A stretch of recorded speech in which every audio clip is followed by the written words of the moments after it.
Anda tahu rahasianya investor profesional? Mereka itu nggak berjudi, tapi mereka melakukan medical check-up ke perusahaan. Nah, hari ini kita akan belajar cara melakukannya. Anggap saja saya mentor Anda, dan kita akan sama-sama membedah pasien kita, PT Supra Boga Lestari, atau yang kode sahamnya RANC, untuk mencari tahu kondisi keuangannya. Jadi, gimana sih caranya kita tahu sebuah perusahaan itu sehat atau enggak? Ya sama kayak dokter kan, nggak bisa cuma lihat satu gejala terus langsung kasih diagnosis. Kita harus lihat hasil labnya secara lengkap, yaitu laporan keuangan. Baru kita bisa tahu kondisinya gimana. Yuk kita mulai. Oke, pasien kita kali ini adalah perusahaan yang mungkin sering Anda datangi, PT Supra Boga Lestari, atau Range, yang punya supermarket terkenal itu. Tapi hari ini kita nggak akan belanja.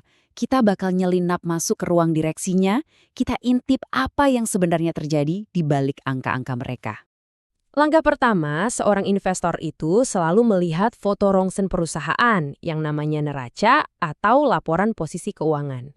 Ingat ya, ini bukan video yang nunjukin performa setahun penuh, tapi ini sebuah foto, potret kondisi keuangan di satu waktu aja, tanggal 31 Desember. Fondasi yang kuat itu segalanya. Mari kita lihat fondasi Range ini kuat atau enggak.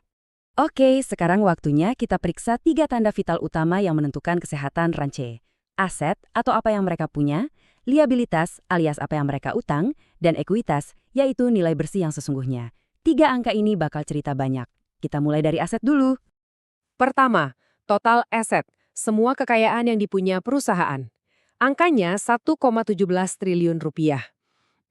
Ini angkanya cukup stabil dibanding tahun lalu. Artinya nggak ada pertumbuhan aset yang wah banget, tapi juga nggak turun drastis. Oke, kita catat ini sebagai poin yang netral dulu. Berikutnya, liabilitas atau total utang. Jumlahnya 911 miliar rupiah. Nah, ini nih yang perlu kita waspadai. Angkanya naik dari tahun 2024.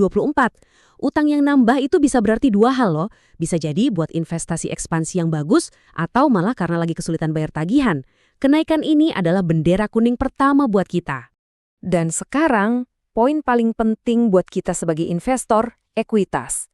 Ini adalah nilai bersih sesungguhnya yang jadi milik pemegang saham setelah semua utang dibayar.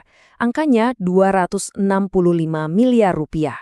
Kenapa ini krusial? Simple, ini adalah harta karun kita. Tapi pertanyaannya, harta karun ini nambah atau malah berkurang? Dan ini dia jawabannya. Lihat grafiknya. Ekuitas Range ternyata turun drastis. Dari 322 miliar, jadi tinggal 265 miliar rupiah cuma dalam setahun. Wow, ini bukan lagi bendera kuning ya, ini udah sirene alarm yang bunyi kencang. Artinya, nilai bersih perusahaan lagi kegerus. Pertanyaan besarnya sekarang adalah, kok bisa? Oke, hasil ronsennya udah kita lihat. Sekarang waktunya tes treadmill lewat laporan laba rugi. Tes ini bakal jawab satu pertanyaan penting. Setelah berlari setahun penuh, perusahaan ini makin untung atau malah kehabisan napas? Yuk kita lihat hasilnya. Nah, kalau dilihat dari luar, kelihatannya ada kabar bagus. Penjualannya naik tipis jadi 2,91 triliun rupiah. Artinya barang yang laku lebih banyak. Kalau investor pemula mungkin lihat angka ini udah senang. Tapi kita gali lebih dalam lagi. Karena penjualan itu baru setengah cerita. Sebagai analis yang jeli, kita harus selalu bertanya. Oke, penjualan naik.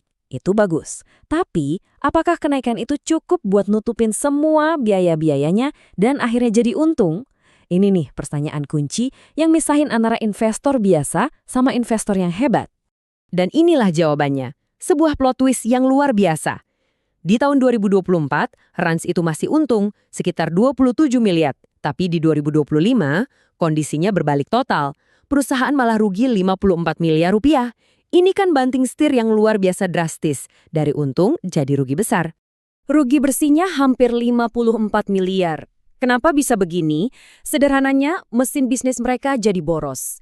Biaya-biaya operasionalnya seperti biaya beli barang dagangan, biaya penjualan, ternyata naiknya lebih cepat daripada kenaikan pendapatannya. Ibaratnya, mereka lari makin kenceng, tapi kalori yang dibakar jauh lebih banyak dari yang dimakan. Ya tekor kan?